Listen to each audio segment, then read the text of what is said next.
discussing about false position method, which is a method in numerical computing and which is most probably used to find the roots of an equation by using false position method. So numerical root finding is a technique in which we use the approximate values of the roots of an equation when an analytical solutions are challenging or impossible. So we use false position method in case we need to find the values and the implementation of the code and how the solution exactly works. So first things first, you can see on the screen that I have already defined a function false position method. In that function I have defined a function and the two values that the function will be taking, x1 and x2, and the total will be I minus 6, and the max number of iterations that I have given this code are 100.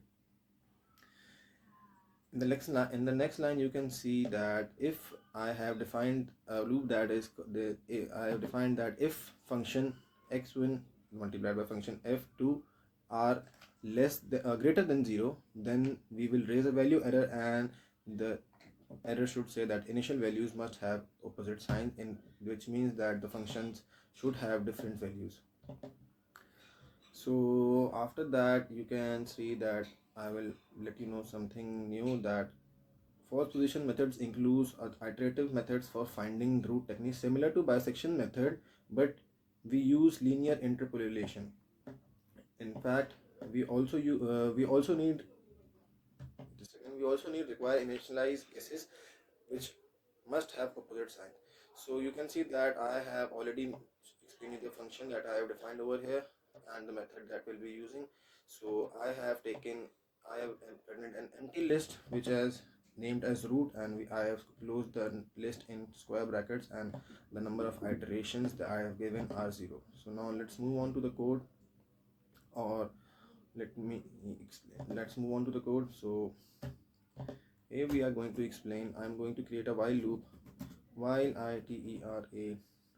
iterations must be while iterations must be greater than max max iteration. Okay, this iter explains the iteration. This is a short form for iteration, and we are going to close this line with semicolons. Now I'm going to tell the function that x is equals to x2, which will be subtracted from the function. Now we need to have brackets, function func function. I have defined the function over here again, function which is the power of 2. I've closed the bracket, and now I will be multiplying it with where is the star, multiplying it with the same value that I used before in the above mentioned. x2 will be subtracted from x from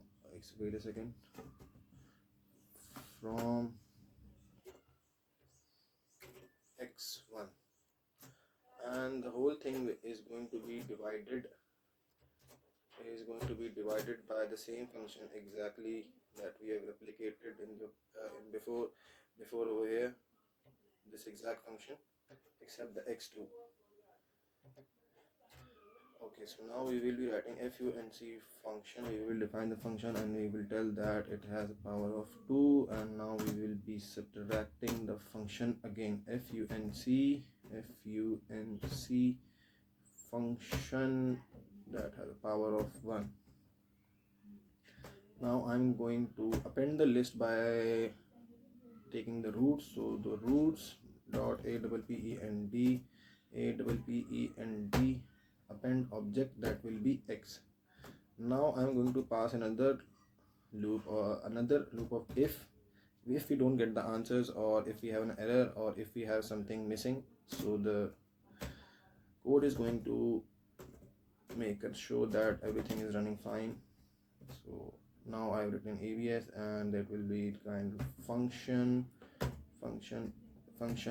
named as x, which must be greater than the total. So we define total as TOL, and I'm going to close this by semicolons, and I am going to break the loop over here. And this is where you are going to see the main formula or the main iterations that will be happening over here. Now we will be looking for the second iteration. I'm going to make a function again, name as if func function x1 will be closed, and now I'm going to multiply it with this function x that we have the initial function func x function x. So that must be lesser than 0. That must be lesser than, and x2 power x square will be equal to x. So wait a second.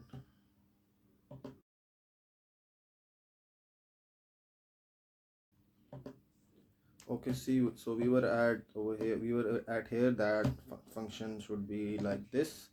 So that now I'm going to, my loop has been completed, so I'm now going to return the function, return the values.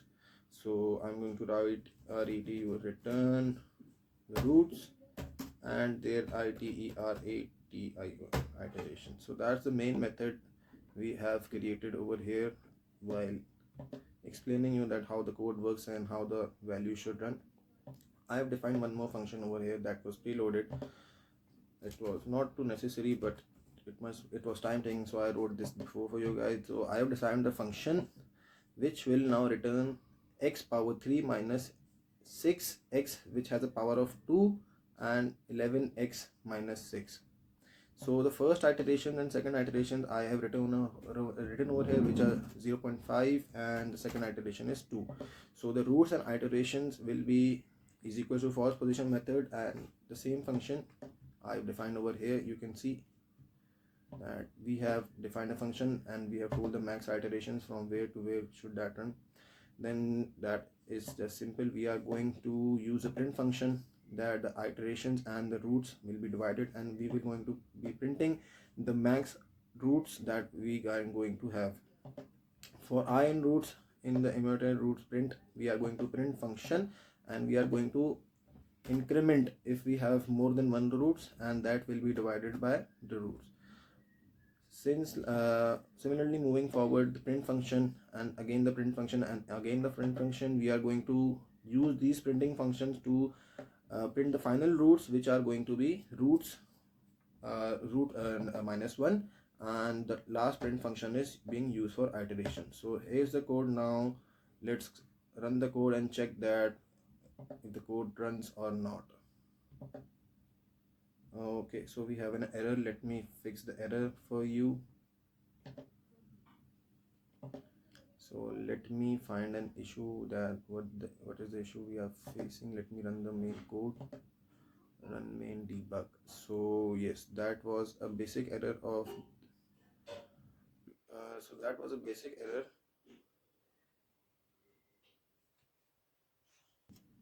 So the issue over here is that I'm facing is that I guess we have a small issue of a semicolon. Yes, exactly. Over here we have an issue for a semicolon, and check the main code. So right over here you can see that the final root is 2, which was the required root, and the total iterations are 0 because in the first iteration we found the final root that was required within the process, or that was the requirement of the code. So that would be it. Thank you for watching, and we will be back with a new video regarding numerical computing with new topics. Thank you.